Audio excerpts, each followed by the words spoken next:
Francia está en el punto de mira mundial. Son los anfitriones de los Juegos Olímpicos, con la ceremonia de apertura quizá más controvertida de la historia. Sus trenes han sido saboteados. El equipo olímpico israelí necesita protección las 24 horas del día. Mientras tanto, acaban de pasar por una montaña rusa de elecciones parlamentarias y aún no han decidido quién será su primer ministro. Así que echemos un vistazo hoy a lo que el resplandor de las luces olímpicas revelan sobre Francia en Trumpet World.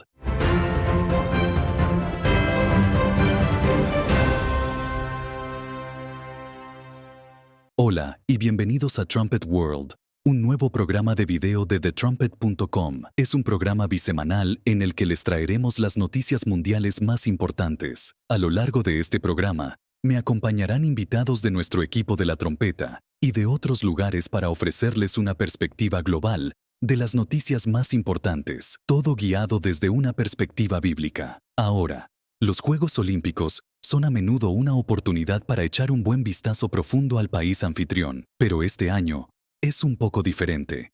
Normalmente, los anfitriones ponen lo mejor de sí mismos. Hace 12 años, cuando Gran Bretaña fue la anfitriona, dedicamos todo un número a exhortarle a ver más allá de las luces olímpicas. Allí las cosas parecían bastante relucientes y glamurosas en la superficie, pero detrás de las escenas había signos muy importantes de que la sociedad se estaba desmoronando. La situación en Francia es un poco diferente. En realidad, ni siquiera hace falta ver más allá o detrás de las luces olímpicas. Desde la bandera olímpica izada al revés, gran parte de la disfunción y la división en Francia están ahí plena vista. Así que esta tarde me acompaña uno de nuestros corresponsales europeos, Josué Michels. Josué y yo llevamos varios años escribiendo sobre Francia. Así que iniciemos utilizando ese foco olímpico para echar un vistazo a la Francia moderna. ¿Qué opinas en general de lo que hemos visto hasta ahora? Viendo a Francia y a París, pero también al anfitrión, Emmanuel Macron, el presidente francés, alguien quien nuestro redactor jefe, el señor Fleury, ha estado señalando y observando con atención por sus comentarios audaces en contra de Estados Unidos particularmente. Macron quiere construir su propio ejército, quiere una potencia europea, y muchos recordarán que justo después de ser elegido en 2017 dio un discurso sobre cómo quería transformar a Francia. Y ahora dio un discurso sobre cómo quiere transformar a Europa y hacerla una superpotencia. Ahora viene a esos Juegos Olímpicos celebrados en Francia y es una gran oportunidad para él de mostrar la grandeza de Francia y de Europa. Y realmente quiere mostrar la tradición de Europa, pero también la modernidad de Europa. Al mismo tiempo existen estos problemas de alto perfil, muchos de ellos ponen de relieve la disfunción social de Francia. Y tenemos un artículo sobre esto en la próxima revista impresa de La Trompeta, que habla sobre las divisiones sociales que vimos en las elecciones. Y eso uno lo puede ver a plena luz. Quiero decir, empezó con el viernes, lo cual era el gran día, la ceremonia de apertura. Todos estos diferentes objetos culturales iban a estar en una gran exhibición vibrante. Y fue entonces cuando nos despertamos con las noticias de que los trenes estaban siendo saboteados. Ahora parece que fueron grupos de extrema izquierda. Creo que no están siendo muy definitivos al respecto, pero ahí se muestra la división social. El país gastó 1.000 millones de euros intentando limpiar el río para que pudieran nadar en él. Y creo que se retrasó el lunes, y luego se volvió a retrasar. Siguen teniendo que retrasar el triatlón, porque el agua está demasiado sucia. Y luego en los medios sociales se propagó la noticia de que el señor Macron dijo que él mismo iba a nadar en ese río. Y entonces, muchos franceses salieron y prometieron ensuciarlo de diversas formas creativas. Pero todas estas cosas diferentes pusieron en marcha diferentes elementos de tensión social. Sí, claro que sí. Y solía ser que los deportes unían a la gente porque todos podían apoyar con emoción a alguien que corre rápido o salta alto o hace esas cosas asombrosas porque, de cierto modo, no es político. Pero hemos visto una transformación no solo en Francia y Europa, sino en todo el mundo. Creo que es un punto realmente interesante, tanto como fenómeno francés, como fenómeno internacional. Creo que el señor Macron se ha envuelto tan públicamente en esta idea de la gloria de Francia, como parte de su atractivo político. Por lo tanto, cualquier cosa que disminuya eso en Francia es casi como si fuera un ataque contra él. Pero a nivel internacional, creo que no había pensado mucho en eso. Pero sí, como la forma en que Rusia ha sido excluida de lo que ocurre allí por la guerra de Ucrania, y supongo que también por el dopaje de sus atletas. Pero aún así, cada vez es más difícil mantener la política fuera de estas cosas. Y luego está Israel, donde creo que el trato que han recibido algunos de los atletas israelíes, y con el que se les amenazó, fue absolutamente impactante. Creo que no ha sido tan malo como la gente temía. Creo que tuvieron un partido de fútbol contra Mali recientemente, en el que las imágenes mostraban a una minoría de manifestantes pro-palestinos que llegaron al estadio. Y parecía en el video que estaban cantando Heil Hitler, lo que es simplemente impactante. Pero lo que me pareció aún más impresionante fueron las declaraciones de los diputados franceses de este Partido Sin Fronteras, el partido que mejor le fue en las elecciones. Uno de sus diputados dijo: "No, la delegación israelí no es bienvenida en París. Los atletas israelíes no son bienvenidos en lo absoluto en los Juegos Olímpicos de París". Y luego otra persona del mismo partido dice: "La bandera israelí manchada con la sangre de la gente inocente de Gaza no debe ondear en París este verano". Quiero decir, tienes razón. Todo es político, y el mundo está más dividido que nunca. Y sí, esto que antes era una celebración de la unidad, se está convirtiendo en algo en donde no podemos mantener fuera nuestras divisiones y nuestra política. Y esas divisiones se están haciendo muy profundas. Hablando sobre la ceremonia de apertura, creo que esto es algo más que muestra las divisiones muy profundas dentro de Francia. Creo que la parte clave de esa ceremonia que ha causado mucha controversia es esta escena en la que los organizadores parecían estar recreando la última cena. Y después hubo cierto debate, y no sé, realmente no quiero hablar mucho sobre si esto era o no realmente la última cena, o si era un cuadro diferente que también se inspiró en el cuadro de la última cena de Da Vinci, pero que representa a dioses griegos. Pero usted tenía esta situación en la que tenía, supongo, una mujer de talla grande representando a Jesucristo. Tenías transexuales representando a los discípulos. O al menos así es como lo interpretan algunos. Sí, actualmente en Francia hay mucha división en nombre de la tolerancia. Y los dirigentes de Francia quieren mostrarlo y decir: este es nuestro estándar, y todos deberíamos unificarnos bajo él. Y si lo ponen en las Olimpiadas, el mensaje es que se supone que el mundo entero debería unirse bajo este mensaje. Sí, claro. Quiero decir que esas imágenes son bastante ofensivas, no importa cómo intenten disfrazarlas. La Conferencia de Obispos Católicos de Francia dijeron que las Olimpiadas convirtieron al cristianismo en objeto de burla y ridículo, lo que deploramos profundamente esta mañana. Todos nuestros pensamientos están con todos los cristianos de todos los continentes, que se sienten ofendidos por el ultraje y la provocación de algunas escenas. No me sorprende que la gente esté indignada por esas escenas. Pero me sorprendió ver que el señor Macron, alguien que es bastante astuto políticamente, piensen lo que piensen de él. Aparentemente las respaldarlas. Quiero decir, no he visto ninguna crítica por parte de él. Pareciera como que Macron dijera: sí, la ceremonia de apertura olímpica me pareció fantástica. Y creo que eso encaja muy directamente con la política francesa. Y regresando al tema de las elecciones que tuvimos unas pocas semanas antes, el partido clave para esas elecciones fue la Agrupación Nacional, este partido que ha tenido esta historia donde estaban bajo Jean-Marie Le Pen, allá por los 90, y ellos eran el Frente Nacional, y eran una especie de anatema. Nadie quería negociar con ellos. Nadie quería formar coaliciones con ellos. Y se les consideraba antisemitas. Jean-Marie Le Pen hizo algunos comentarios bastante escandalosos al respecto. Desde entonces, su hija se ha hecho cargo del partido, y lo ha guiado hacia una dirección muy diferente. Le ha cambiado el nombre, y su padre ya no es parte del partido.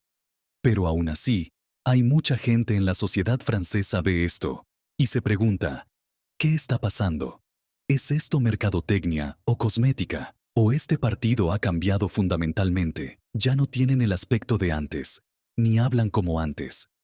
Pero, ¿han cambiado interiormente? Este es el debate que se está produciendo desde hace años en Francia. Y luego tuvimos las elecciones parlamentarias europeas, en las que este partido quedó en primer lugar. Después, Emmanuel Macron convocó inmediatamente elecciones anticipadas para el Parlamento francés y ganaron la primera ronda. El partido de izquierda, el partido de derecha como que se unieron, o el partido del señor Macron se unió, consiguieron excluirlos del poder en la segunda ronda, a pesar de que la manifestación nacional obtuvo el mayor porcentaje de votos. Pero a lo largo de todo esto, la pregunta ha sido, bueno, ¿cuál es la actitud de los católicos franceses hacia la agrupación nacional y la agrupación nacional y la señora Le Pen?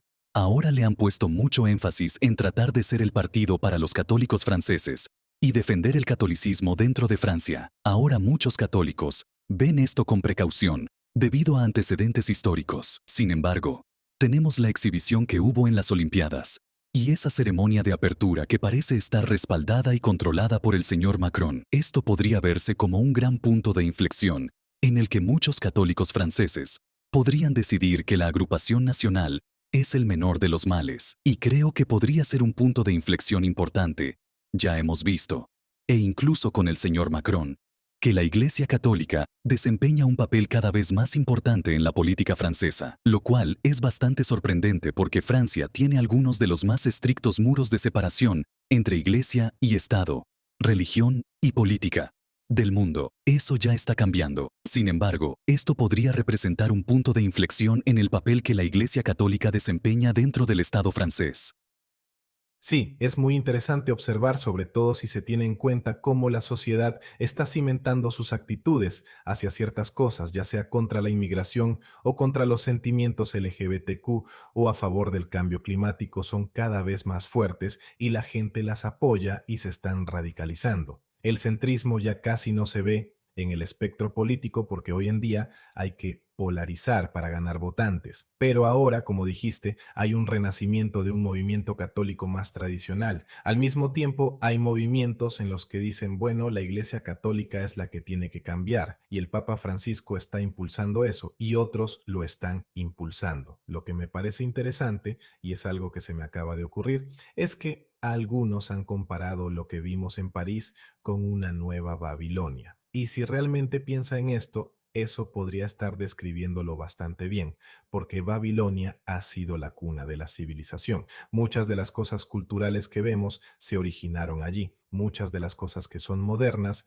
proceden de Babilonia, pero también las religiones, muchas de ellas se remontan a Babilonia. Así que Babilonia parece ser el factor unificador. Creo que esta idea de la polarización es un tema realmente interesante que no esperaba que surgiera necesariamente de esta discusión. Tanto en el mundo como en Francia, la gente está siendo empujada a esos extremos. Pero esto es algo que realmente estamos observando. Esta tendencia en Francia y en toda Europa, donde durante años, Herbert Armstrong y el entonces redactor jefe de la trompeta Gerald Fleury han estado pronosticando que se va a ver un cristianismo que regrese a sus raíces católicas. Y hay profecías bíblicas realmente sólidas de las que hablaremos en unos minutos. Quiero tener un segmento en el que analicemos esto de forma muy sencilla. Pero se trata de un pronóstico muy específico. Y lo que hemos estado viendo en los últimos años es este empuje casi al extremo opuesto dentro de Europa. Quiero decir, esto es lo que vimos en la ceremonia de apertura. Algo extremo. Y se supone que tiene que ser un evento neutral y familiar que todo el país puede apoyar. Pero hay una facción que tiene opiniones muy extremas y las quiere imponer a todo el mundo de forma forzosa. Eso es lo que se vio en ese caso. Y creo que estamos viendo cómo se desarrolla una reacción violenta, que va a conducir exactamente hacia esa dirección profetizada, en la que la balanza se va a inclinar hacia el otro lado. Y creo que si observas atentamente, realmente parece que es el movimiento woke el que está ascendiendo, que controla todas las palancas de poder. Pero creo que si observamos ciertos lugares, podemos ver que se está formando una reacción violenta. Y creo que esto es realmente el núcleo de todo lo que estamos hablando sobre Francia. En un segundo me gustaría hablar también de tu experiencia en Alemania, país en el que estamos avanzando hacia una crisis insostenible. Y el resultado de esa crisis será un giro en la dirección opuesta. Una crisis de división dentro de los países, de delincuencia con potencial para el terrorismo que ya hemos mencionado. Ha habido informes de amenazas contra el equipo israelí. Las autoridades israelíes han advertido de que Irán va a intentar atentar contra los Juegos Olímpicos. Todo esto conducirá a un cambio hacia una Europa muy diferente, y será una Europa mucho más autoritaria, con un liderazgo mucho más fuerte. Y creo que estamos viendo movimientos hacia esa dirección, incluso con Emmanuel Macron, pero también una Europa mucho más religiosa. Así que lo que estamos viendo, creo, en Francia, es que el péndulo empieza a llegar a su otro extremo antes de que vuelva a oscilar y empecemos a tener esa reacción. Pero este no ha sido el único gran acontecimiento deportivo del verano, como acabo de mencionar. Estaban los Euros en Alemania. Estuviste en Alemania y en el lugar de los hechos para algunos de esos Euros. No para ir a ver los partidos, debo agregar, sino por algunos motivos distintos. Escribiste un artículo con algunas de tus impresiones y la reacción de Alemania. Creo que existe cierta vergüenza en ciertos sectores de Francia, basándose en lo que se ha exhibido con la ceremonia de apertura de los Juegos Olímpicos. Escribiste lo mismo básicamente sobre los Euros en Alemania. Sí, vi algunos de los partidos, aunque no en ningún estadio. Eso no estaría mal. Sí, No quiero que nuestros radioescuchas tengan la impresión de que Josué se dedica a viajar por Europa constantemente cubriendo eventos deportivos. y recibiendo paga por hacerlo. Estuve en Alemania por diferentes motivos, pero también en diferentes viajes. Y en un viaje estuve más en el sur de Alemania y estuve más en pueblos, y estos estaban impecables. Los niños seguían jugando en las calles, y era una escena realmente hermosa. Y hay tantos aspectos maravillosos en Alemania que siguen siendo muy ordenados y muy estructurados, pero luego también entras en algunas ciudades y ves un declive cultural, y ves contaminación, y ves delitos.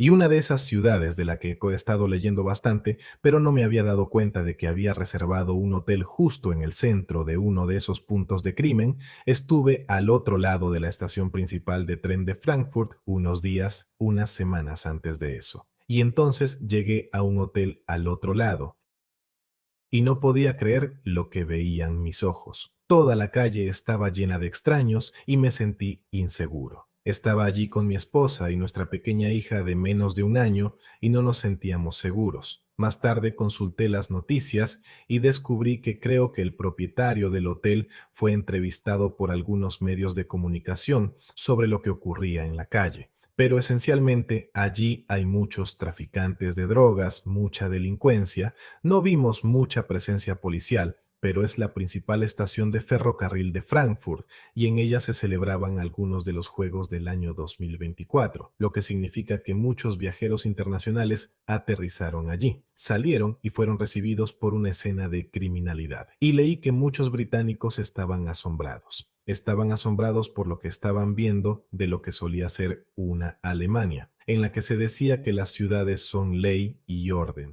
Se ven ciudades bonitas, son ciudades limpias. Uno solía decir, bueno, eso no era lo que les gustaba, concretamente en Frankfurt, pero vas a otras ciudades y ves problemas muy similares. Y sinceramente es triste. Y luego uno se da cuenta de que cuando hace un contraste entre lo que Alemania ha estado acostumbrada a ver y lo que le gustaría ver, como a cualquiera le gustaría ver una ciudad que esté limpia y en la que uno se sienta seguro, uno puede entender que estén deseando un cambio, que estén deseando un liderazgo diferente, que estén deseando más seguridad en la calle y que también estén más abiertos a eso.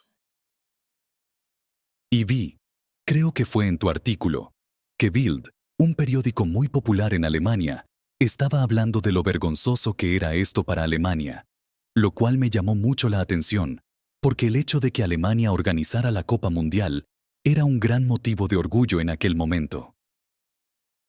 Y ellos estaban genuinamente muy Sí, así avergonzados es. de que la gente viniera y viera esto. Así que me parece que estos acontecimientos deportivos durante el verano han sacado a la luz muchos de los problemas de Europa. Creo que en Alemania se ve cómo la migración está cambiando las ciudades y la delincuencia está aumentando. Creo que hemos visto cosas similares en Francia. Es decir, seguramente se puede profundizar en la cuestión de si el problema del antisemitismo en Francia es de origen interno o de origen externo. Y creo que hay un poco de ambas cosas. Pero una buena parte son los partidos que reciben el apoyo de los inmigrantes y el problema del Islam radical que ha surgido en Francia. Esta división, el declive moral, creo que todo eso está realmente en exhibición con estos partidos.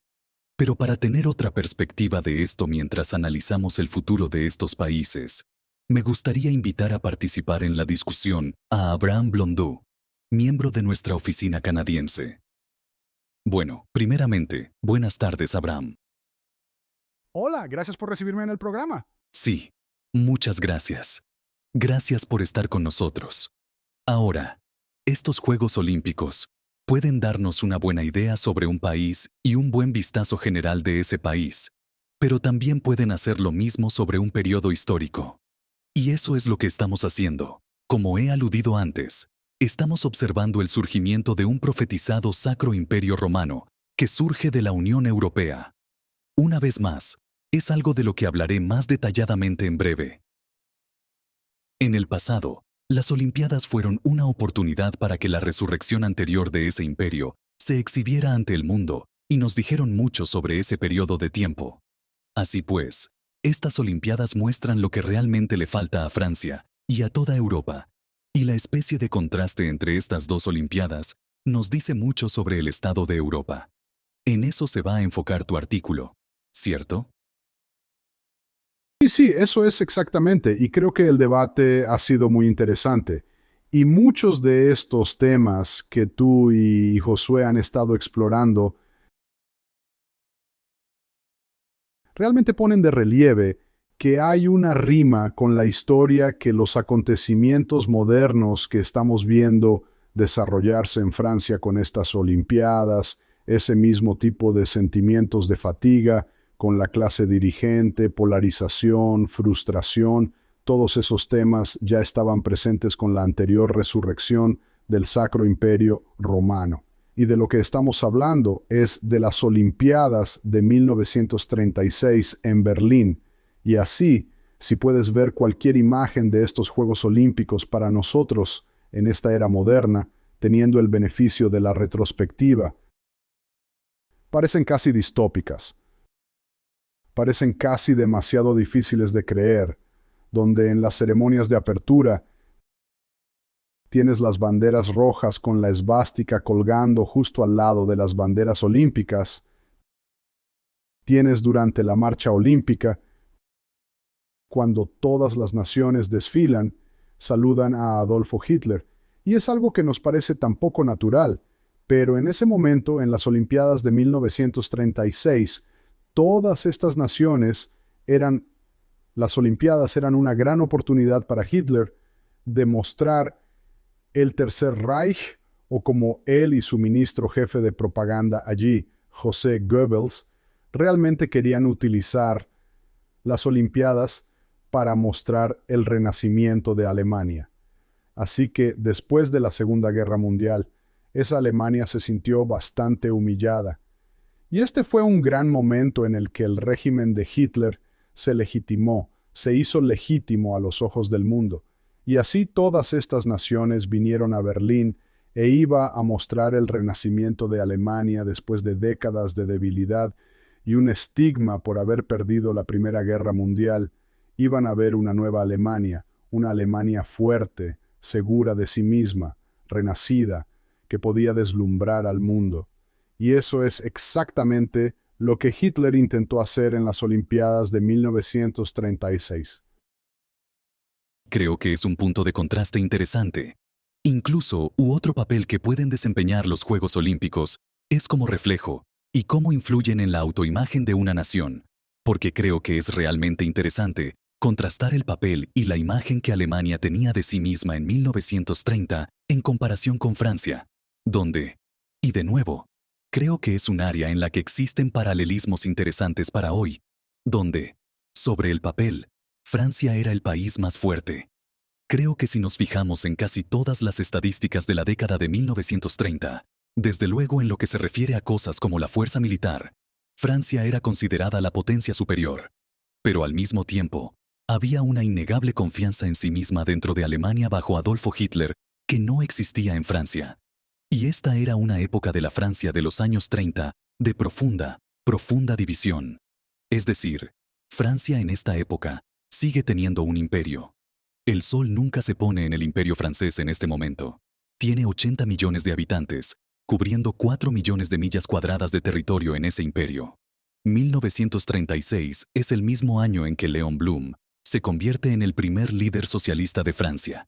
Y había niveles similares de división. Tienes a la derecha dentro de Francia que odia tanto a Blum, que más o menos tienes el eslogan, mejor Hitler que Blum. Y realmente había cosas, creo, que eran repugnantes sobre ambos extremos dentro de Francia en ese momento, los socialistas y sus adversarios. Y lo que esto significaba es que cuando se tenía a esta Alemania segura de sí misma pisoteando toda Europa, Francia estaba paralizada por sus propias divisiones internas. Estaba consumida por la violencia política. Había de nuevo una corriente fuerte de antisemitismo. Blum fue también el primer ministro judío y parte de la oposición, o el primer líder judío de Francia, se opuso a él por eso. Así que hay algunos paralelismos interesantes allí, donde, una vez más, Alemania está dominando Europa. No militarmente, sino a través de su economía. Realmente son la potencia dominante en Europa. Sobre el papel, hay mucho a favor de Francia, quizá muchas de las cifras económicas. Alemania se sitúa en cierto modo por encima incluso de Francia, pero durante mucho tiempo, Francia lo ha hecho.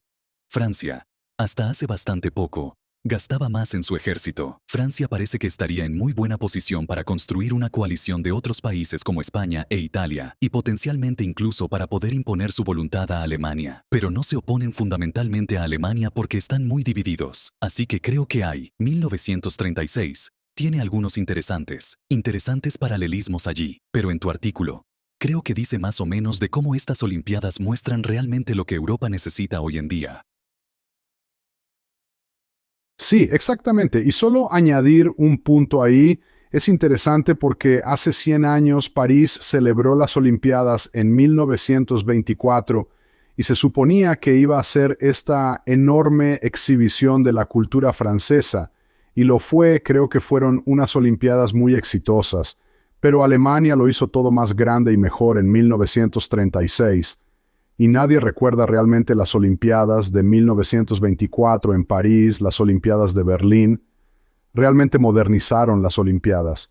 Muchas de las ceremonias y los medios de comunicación que están presentes en las Olimpiadas de hoy. Alemania fue la primera en hacer la ceremonia de la antorcha que fue inventada por Hitler. Las Olimpiadas del 36 fueron las primeras que se retransmitieron por televisión y radio al mismo tiempo, así que Hitler realmente utiliza la retransmisión para el mundo. Y como dijiste, esto es realmente prepararse para el futuro. Solo quiero empezar con esta gran cita de uno de nuestros folletos. Así que esto es de nuestro folleto Alemania y el Sacro Imperio Romano. Está escrito por el redactor jefe Gerald Fleury. Y dice esto, cito, la sexta cabeza. Así que eso está hablando de Hitler. El Tercer Reich ascendió de la clandestinidad. Eso significa que la mayor parte del mundo ignoraba su existencia. Luego dice la bestia. Eso está hablando del poder de la bestia de Apocalipsis 13. Probablemente cubriremos eso más en un momento. Dice que la bestia se aprovecha poderosamente de la ignorancia del mundo. El engaño es su mejor arma. La Biblia dice que así es como aplasta a sus amantes. Fin de la cita. Pensé que era un gran resumen del régimen de Hitler porque utilizaba el engaño, la propaganda, y el mundo era ingenuo. Eran ignorantes sobre Hitler, sobre cuáles eran sus intenciones en su mayor parte, pero también sobre la herencia del Sacro Imperio Romano que Hitler encarnaba. Y estamos viendo cómo se reproduce de nuevo, donde en la Europa de entonces, la Alemania de 1936, Hitler representaba esta nueva confianza, este volver a esta herencia que siempre unió a Europa. Y la oscilación del péndulo va hoy en esa misma dirección donde la gente está descontenta con este movimiento woke, esta cultura hedonista que estaba en plena exhibición en la ceremonia de apertura de París. Entonces usted tiene todos los disturbios y la violencia de los inmigrantes en París la semana anterior y se ve realmente como desorganizado y que nuestros líderes como Macron ni siquiera pueden ejecutar eventos en su propio país. bueno, simplemente crea este enorme sentimiento de vergüenza e insatisfacción y así estamos viendo este cambio. Bueno, pues si este hedonismo, esta cultura socialista moderna, no puede unir a Europa, bien, ¿qué lo hará? Y es esto, esta cultura del Sacro Imperio Romano, esta relación Iglesia-Estado. Y usted ha visto esto, como dijo, con la Iglesia Católica volviéndose más vocal, más involucrada en los acontecimientos. Y esta es la advertencia que el señor Fleury continúa en el libro Alemania y el Sacro Imperio Romano. Solo le daré un párrafo más. Dice textualmente, podemos entender el ascenso de la séptima cabeza. Así que ese es el Sacro Imperio Romano que viene a continuación, que estamos buscando mucho mejor y más fácilmente si entendemos la sexta. La sexta cabeza nos da una dramática vista previa de lo que va a suceder en un futuro próximo. Una última vez. Todo lo que tenemos que hacer es comprender lo que hizo la sexta cabeza y luego multiplicarlo por unos 20 o 30. La Biblia revela que la sexta cabeza tiene un vínculo muy estrecho con la siete, y creo que es una cita fascinante porque realmente se conecta con lo que estamos hablando aquí, es que estas grandes demostraciones de nacionalismo, estos grandes espectáculos que el mundo ve como las ceremonias de apertura olímpica, estos pueden tener un enorme impacto en balancear la cultura en su dirección y tratar de unir a la gente en torno a su visión de lo que se supone que debe ser Europa. Y así se vio en 1936, con Hitler. Lo hizo espléndidamente bien. Y me parece que ese es un punto realmente interesante sobre esto. Hay una alternativa preparada porque creo que mucha gente que vio la ceremonia de inauguración de París probablemente se fue sintiéndose bastante vacía. Quiero decir, yo no la vi de principio a fin. He visto fragmentos. Lo único realmente impresionante que vi fue cuando lanzaron esos fuegos artificiales desde el puente, y eso parecía bastante interesante. Pero para un país que tiene tanta cultura e historia, y una larga historia de talento artístico, no hubo mucho de eso. Hubo uno o dos de esos momentos extravagantes de los que todos hablamos. Pero no creo que mucho de lo positivo de Francia se mostrara allí. Y lo puedes comparar con ceremonias de apertura previas. Hay cosas, por ejemplo, en la ceremonia inaugural de Londres. Hay cosas que no me gustaron. Pero creo que hubo momentos de inspiración. Momentos que fueron como, oh, muy bien, eso está muy bien. Es bastante inspirador. E incluso, por ejemplo, con China o Rusia. Pero el hecho. Así que eso deja a la gente vacía. Pero tu punto de vista de que hay una alternativa preparada para Europa, en la que tienen toda esta cultura rica y profunda que tiene un montón de cosas positivas. Tienes la música de Beethoven y Mozart y todo ese talento artístico. Y, de nuevo, mucho de eso es elogiable y representa lo mejor del espíritu humano. Algo de lo que quiero hablar un poco más adelante en el programa con otro de nuestros escritores. Pero todo ello está mezclado con la herencia del Sacro Imperio Romano, estrechamente vinculada a muchos de estos elementos. Así que sin duda se puede ver cómo se busca esa herencia del Sacro Imperio Romano. Y Josué, esto es algo sobre lo que has escrito bastante en el pasado, no solo sobre la música, sino sobre las joyas de la corona del Sacro Imperio Romano. La herencia del Sacro Imperio Romano. Hay una alternativa preparada frente a lo que vimos en la ceremonia de apertura olímpica, y esperamos que Europa recurra a ella muy rápidamente.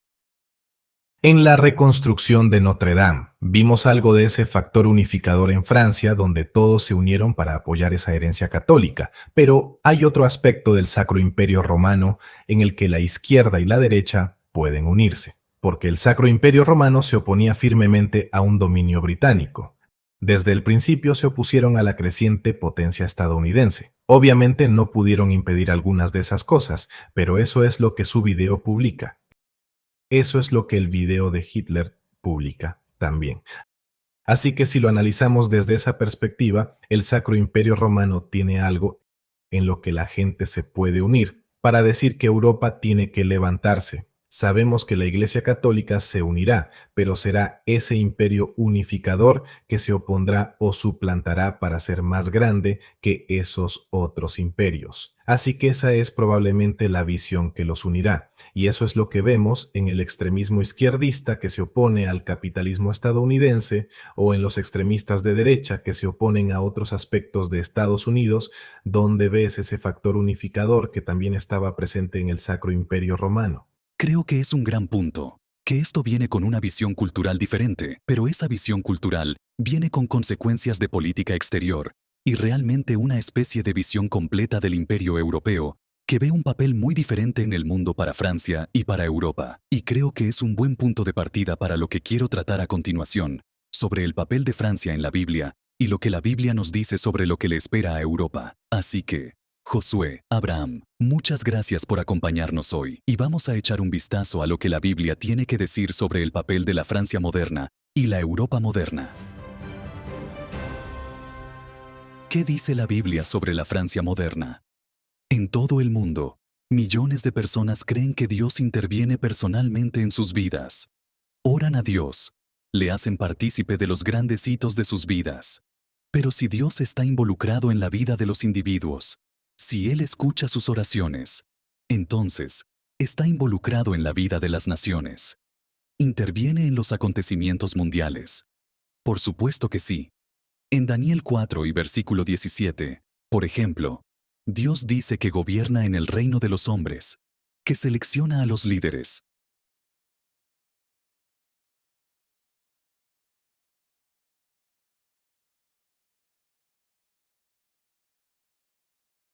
En Mateo 24, Jesucristo hace referencia a las profecías de Daniel. Habla de las profecías bíblicas y de lo que la Biblia dice sobre diferentes líderes mundiales, sobre el choque de ejércitos y acontecimientos mundiales significativos. Así pues, la Biblia declara que dice cosas sobre las naciones y los líderes modernos. ¿Lo cree usted? Muchos no hablan de la profecía bíblica porque no la entienden. No entienden qué escrituras hablan de qué nación. Y nuestro libro gratuito, Estados Unidos y Gran Bretaña en Profecía por Herbert W. Armstrong, explica la llave maestra que abre ese entendimiento. En ese libro, el señor Armstrong escribe que esta llave es el asombroso conocimiento de la identidad de los pueblos de Norteamérica e Inglaterra, al igual que el de Alemania en las profecías bíblicas. Esta asombrosa y pasmosa identidad es la prueba más contundente de la inspiración y autoridad de la Santa Biblia. Al mismo tiempo, es la prueba más contundente de la muy activa existencia del Dios viviente. Esta llave abre el destino de las naciones. He aquí un poco de historia bíblica vital para comprender y obtener esta llave maestra. La nación bíblica de Israel estaba formada por 12 tribus, antiguamente descendientes de los diferentes hijos de Jacob o Israel. Antiguamente, estas 12 tribus eran Israel. Tras la muerte del rey Salomón, este reino de Israel se dividió. Judá se convirtió en una nación separada, y Benjamín se quedó con Judá, y luego las otras 10 tribus eran un pueblo separado, y esas 10 tribus del norte, esas 10 tribus, excluyendo a Benjamín y Judá, fueron llevadas al cautiverio por Asiria, en el siglo VIII, y eso fue todo. Desaparecieron de la historia en ese momento. Ahora bien, la nación de Judá fue al cautiverio con el tiempo, unos 100 años después, y con el tiempo regresaron del cautiverio. Y los judíos de hoy, la nación de Israel en Oriente Medio, descienden de esta única nación de Judá. Pero ¿qué hay de esas otras 10 tribus? Están perdidas para el mundo. Los historiadores generalmente creen que fueron absorbidas por las naciones circundantes, y simplemente desaparecieron. Básicamente se extinguieron. ¿Qué dice su Biblia? Echemos un vistazo a Génesis, capítulo 49. Este es un capítulo que tiene un desglose detallado, una descripción específica de cada tribu de Israel, y una descripción de lo que serían como pueblos mucho más tarde, más allá de cuando eran solo este individuo, cuando se habían convertido en naciones. Pero veamos el versículo 1 de Génesis 49. Y aquí dice, y llamó Jacob a sus hijos, y dijo, juntaos, y os declararé lo que os ha de acontecer en los días venideros. Esta es una profecía de cómo sería cada tribu en los últimos días. Así que si 10 de estas tribus se extinguieron, entonces su Biblia está equivocada. Es fundamentalmente defectuosa y poco fiable. Y todo este capítulo de Génesis 49 No tiene sentido porque estas tribus simplemente desaparecieron y se extinguieron. Pues bien, es evidente que no es así. Usted puede demostrar que la Biblia es fiable y exacta. Y entonces tiene que saber que estas tribus tienen que estar por aquí en alguna parte. Y eso es lo que demuestra Herbert Armstrong en su libro Estados Unidos y Gran Bretaña en profecía. Tras ser llevados al cautiverio por Asiria, las tribus del norte de Israel emigraron a Europa Occidental. Gran Bretaña desciende de la tribu de Efraín. Estados Unidos desciende de Manasés. Y el señor Armstrong da pruebas completas de ello en ese libro. Y uno de los puntos que expone en ese libro es que Francia desciende en gran parte de Rubén. Génesis 49 y versículo 3 nos da algunas declaraciones sobre Rubén. Dice, Rubén, tú eres mi primogénito, mi fortaleza y el principio de mi vigor, principal en dignidad, principal en poder. Rubén era el hijo primogénito de Jacob. Eso les da cierta importancia. Y como dice allí, principal en dignidad y principal en poder. Creo que eso es parte de lo que hizo que la ceremonia de apertura de las Olimpiadas fuera tan decepcionante. Esto es algo. Este tipo de grandes ceremonias que Francia ha hecho típicamente muy bien. Hay una tradición de excelencia y dignidad que aportan a ese tipo de espectáculos públicos. El versículo 4 continúa diciendo, impetuoso como las aguas. Hay una inestabilidad ahí, y una de las cosas que Francia puso de manifiesto con su ceremonia de apertura es su tendencia a la rebelión y a la revolución. Desde 1789, Francia ha tenido 14 constituciones y 5 repúblicas diferentes. Son bien conocidos por su amor a las protestas. Así, Francia es una nación de Israel y no una cualquiera. Rubén es el hijo mayor de Jacob. En 1 Crónicas 5 y versículos 1 al 2, se describe cómo se les pasó por alto la primogenitura para la mayor parte de las bendiciones, pero siguen teniendo cierto estatus como esa tribu más anciana. Ahora, otra cosa de la que habla el señor Armstrong en su libro es Alemania, y que bíblicamente son la Asiria bíblica, la nación que antiguamente llevó a Israel al cautiverio. Este cautiverio fue predicho muchas veces antes de que finalmente ocurriera en los años 718 a 721 a.C., pero todas estas profecías que hablan de Israel yendo al cautiverio, a Asiria, eran duales. Muchas de estas profecías también describen un tiempo de paraíso, bendiciones y abundancia que seguirían a ese cautiverio.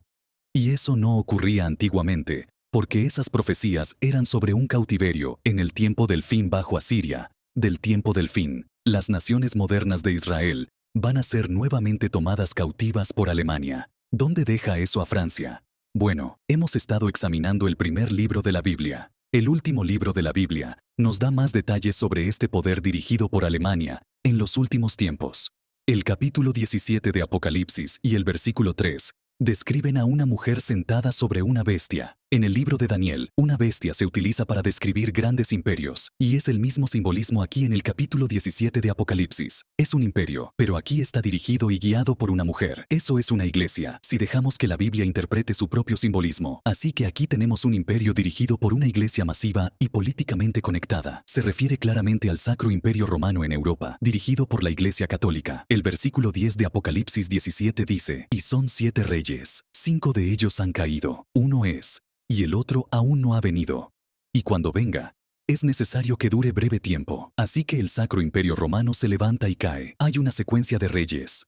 Hay una resurrección del Sacro Imperio Romano en escena. Cae, pasa a la clandestinidad, solo para que surja otra resurrección unas décadas más tarde. Y de hecho, bueno, eso es exactamente lo que hemos visto en Europa. Pero hay de hecho una asombrosa profecía oculta en estos versículos, que cuando Dios reveló esta profecía, sería durante la sexta resurrección del Sacro Imperio Romano. 5 de ellas están en el pasado, una aún está por venir. Y efectivamente, Dios reveló esto a Herbert W. Armstrong durante la época de Hitler y Mussolini, durante la sexta resurrección del Sacro Imperio Romano. Y note un detalle, sin embargo, sobre la séptima resurrección, esta última resurrección, este último levantamiento y caída. Versículo 12. Y los 10 cuernos que has visto son 10 reyes, que aún no han recibido reino, pero por una hora recibirán autoridad como reyes juntamente con la bestia. Estos tienen un mismo propósito, y entregarán su poder y su autoridad a la bestia. Así que para esta resurrección final, no es solo Alemania, hay 10 reyes. Otras naciones vienen y se unen a ellos, y entonces dan su fuerza y poder a este imperio. Eso incluirá a Francia. El capítulo 2 de Daniel describe exactamente lo mismo, solo que utilizando símbolos diferentes. En su lugar, hay una estatua gigante que representa una sucesión de imperios gobernantes del mundo. Sus pies tienen 10 dedos que señalan a las 10 naciones que componen esta encarnación final del Imperio Romano. Y el capítulo 2 de Daniel dice que estos pies están hechos de una mezcla de hierro y barro para que sean en parte fuertes y en parte frágil. En nuestro folleto, Daniel Unlocks Revelation, Daniel desvela Apocalipsis, disponible solo en inglés. El señor Flurry escribe, el barro representa a algunas de las tribus perdidas de Israel, y Dios quiere darles forma y moldearlas. Por ejemplo, Jeremías 18:6. Sin embargo, Israel se niega. Aquí, Israel está mezclado con los gentiles en este poder de la bestia. Son capaces de unirse en una emergencia, pero la unidad no durará. Es un imperio dividido. Y luego dice, el hecho de que Israel esté mezclado, como Francia, por ejemplo, lo hace intrínsecamente débil. No durará mucho. Francia tiene una larga historia de cooperación con este Sacro Imperio Romano, incluso hasta el punto de formar una parte importante del Sacro Imperio Romano, una resurrección del Sacro Imperio Romano bajo Napoleón, por ejemplo. Así que van a ser una de estas 10 naciones, uno de estos 10 reyes que da su fuerza y poder a este Sacro Imperio Romano. Eso significa que darán la espalda a Gran Bretaña y a Estados Unidos. Estarán del lado de los captores. Ya vemos esto con la política exterior de Emmanuel Macron, el presidente francés, donde claramente quiere romper con Estados Unidos, para que Europa pueda ser su propia superpotencia autónoma como él dice. Y ya se puede ver en parte por qué, con los Juegos Olímpicos, en última instancia, la cultura que se exhibió con esta ceremonia de apertura olímpica, que repulsó a tanta gente. ¿De dónde vino? En última instancia, fue de Estados Unidos y Gran Bretaña. Estados Unidos y Gran Bretaña tienen una cultura que parece decadente, que es decadente, y que está decayendo, y Francia se une al Sacro Imperio Romano. Este imperio, cultura y sistema en competencia, parte de la historia antigua de Rubén, presagia esta traición. Génesis 37 describe a los otros hijos de Jacob, volviéndose contra José, el padre de Gran Bretaña y Estados Unidos. Rubén, el padre de Francia, más o menos intenta detenerlos, pero carece del valor para defenderlo como debería, como el hijo mayor, como el que tiene la autoridad, como el que ocupa el lugar de su padre. Y en lugar de eso, transige, convence a los hermanos de que no maten a Jacob, sino que lo den por muerto dentro de un pozo, y Rubén planea volver más tarde y rescatarlo, pero mientras está lejos, mientras se ha ido, los otros hermanos deciden venderlo como esclavo, y Rubén nunca le dice a Jacob, el devastado padre de José, lo que había sucedido, que su hijo en realidad sigue vivo y está en Egipto. Le deja creer que su hijo ha muerto. Y en nuestro número principal de junio de la revista La Trompeta, el señor Flurry escribe, esto es historia, y está en el contexto de la profecía del tiempo del fin. Esta historia se va a repetir. Francia, una vez más, no va a dar la cara por José, por Gran Bretaña y por Estados Unidos. Se harán a un lado, tal vez pensando, bueno, si nos transigimos con el poder de la bestia y jugamos un papel aquí, bueno, entonces tal vez podamos suavizar su ataque y ayudarles desde dentro un poco, en lugar de hacer una resistencia inútil. Pero el señor Flurry en ese artículo dice, llegará un momento en que Alemania entre en modo de ataque total contra Estados Unidos y Gran Bretaña. Muchas profecías así lo revelan. En ese momento, Francia pensará, ¿en qué nos hemos metido? Pero entonces será demasiado tarde. Una vez que vean el poder bestial, al que han dado poder, y reconozcan la devastación total que han ayudado a causar, el pueblo francés, como antiguamente Rubén, quedará totalmente consternado. Pero en última instancia, se habrán mantenido al margen y habrán permitido que esto sucediera. Ahora, esto va a llevar a mucha devastación y corrección para Gran Bretaña, Estados Unidos, Francia, incluso para Alemania. Pero hay fantásticas buenas noticias que también se encuentran en ese libro, Estados Unidos y Gran Bretaña en profecía. Todo esto es parte del plan de Dios para corregir a todas estas naciones y a todo el mundo. Y finalmente hacemos desfilar nuestros pecados ante el mundo, como vimos con la ceremonia de apertura de los Juegos Olímpicos. Esos pecados están causando la desintegración familiar, la desintegración nacional, enormes cantidades de sufrimiento. Pero Dios está levantando el Sacro Imperio Romano ahora mismo, como parte de su plan para volver el mundo entero hacia él. Gran Bretaña, Estados Unidos, Francia, Alemania, Rusia, China, todo el mundo. Y usted necesita entender esa esperanza y ese plan. Y nuestro libro gratuito, Estados Unidos y Gran Bretaña en profecía, le ayudará a hacerlo. Puede leerlo en línea en latrompeta.es. También puede pedir su propio ejemplar gratuito impreso. Nos encantaría que tuviera una copia que pueda estudiar junto a su Biblia y tomar todas esas afirmaciones que el señor Armstrong dice allí y probarlo por sí mismo. Así que si hace clic en la pestaña de literatura en la parte superior derecha de la página web, puede ir y encontrar ese libro. Si tiene alguna dificultad para encontrarlo, escríbanos a @latrompeta.es. De hecho, cualquier pregunta o comentario sobre el programa de hoy, nos encantaría escucharlo. Póngase en contacto con nosotros. Puede utilizar ese correo electrónico escriba@latrompeta.es. Bienvenidos de nuevo a Trumpet World en español. Hemos estado hablando sobre Francia, su papel en el mundo y su papel en la profecía bíblica. Ahora me acompaña Jeremiah Jax para dar una mirada más positiva a los Juegos Olímpicos. Jeremiah, gracias por acompañarnos. Muchas gracias por recibirme. Ahora bien, el apóstol Pablo se inspiró mucho en los Juegos Ísmicos, un antiguo precursor de las Olimpiadas. Describe muchos paralelismos de estos juegos para el cristiano moderno. Y ese es, creo, el tema de un artículo en el que está trabajando ahora mismo Jeremiah.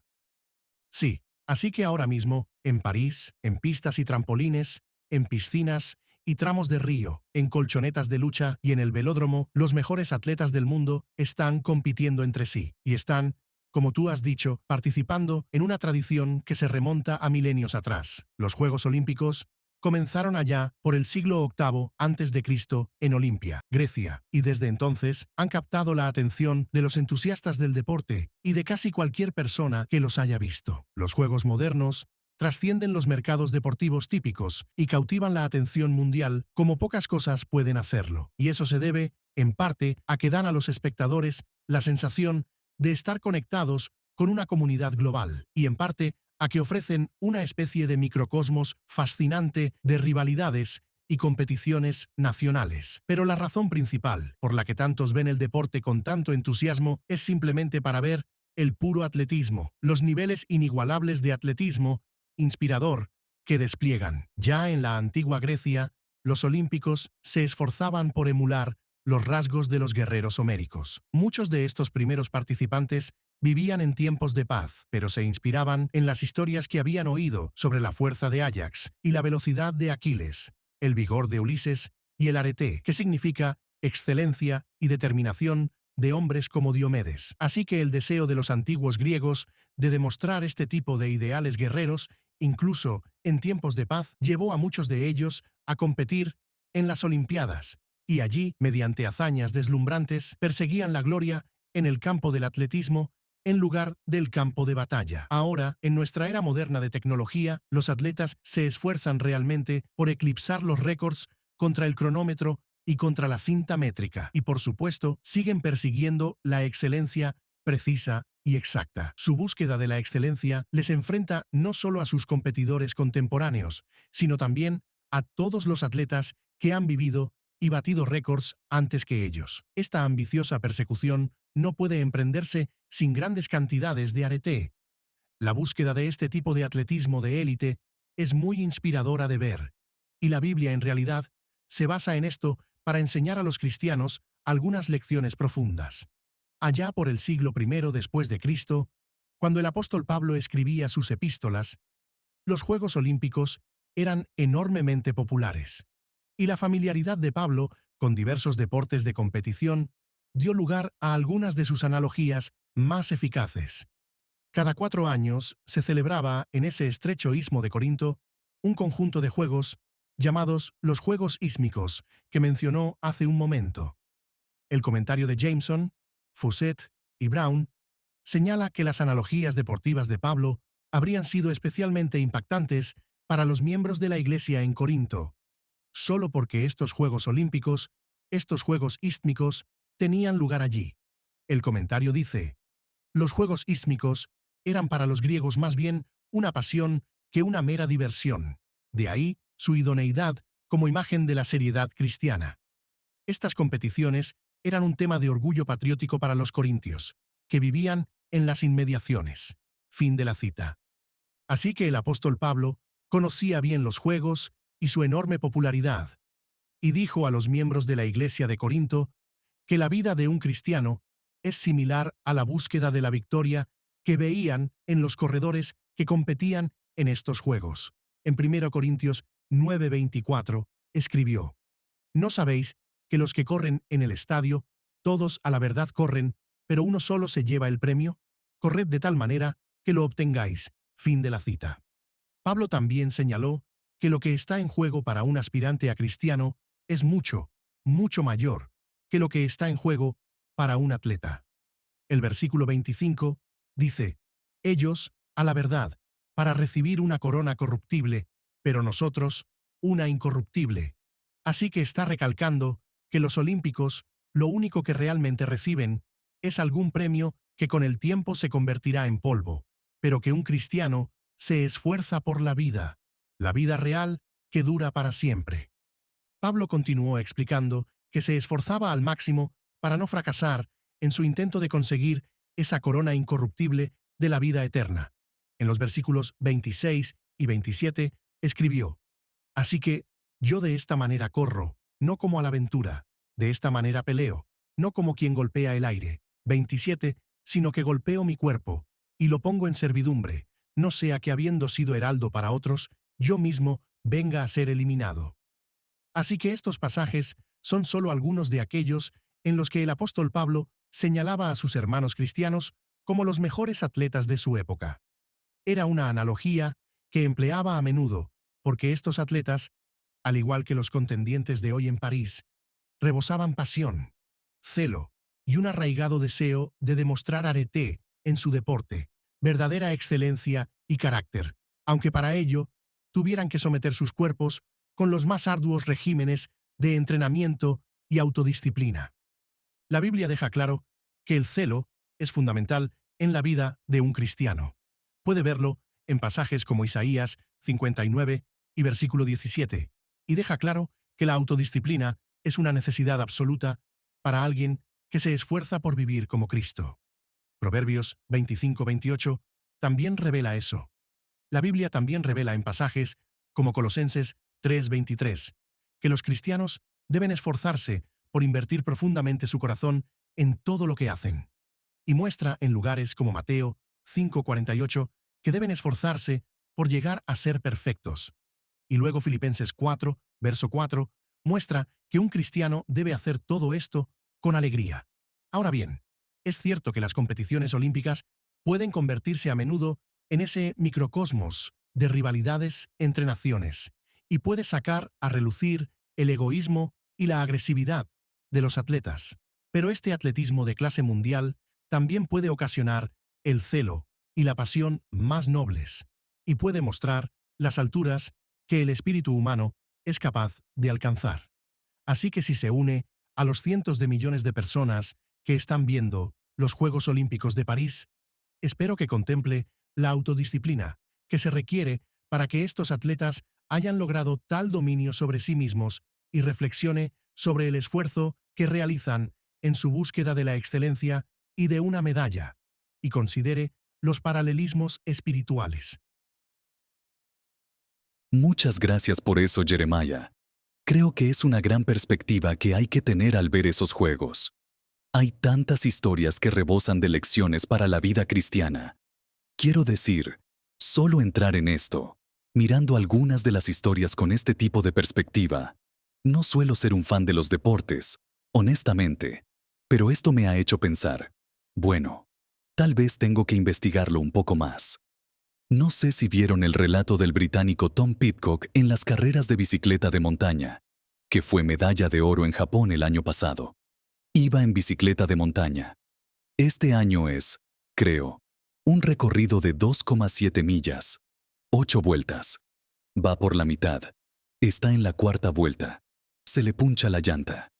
Y, quiero decir, básicamente parece que eso es todo. Está acabado. Debe ser increíble. No solo en las carreras, sino en arreglar llantas punchadas. Lo arregló, pero todavía estaba a 40 segundos por detrás del líder. En una competición de nivel olímpico, 40 segundos son kilómetros por detrás. Está a mitad de carrera. Faltan 4 vueltas. No creía que fuera a ganar. No creía necesariamente que fuera a alcanzarlo.